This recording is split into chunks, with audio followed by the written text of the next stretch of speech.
Hmm, hmm, hmm, hmm.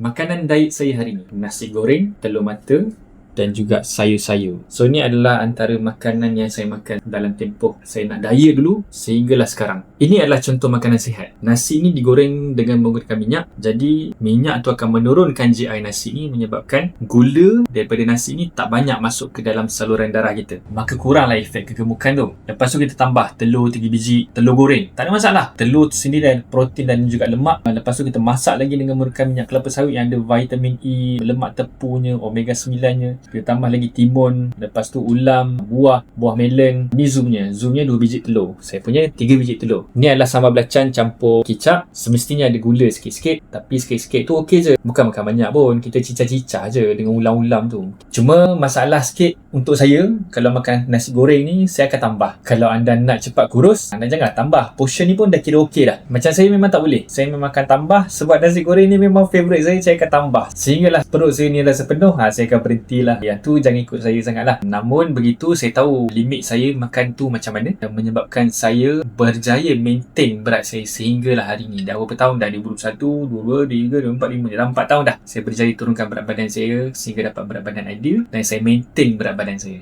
Makan-makan kurus.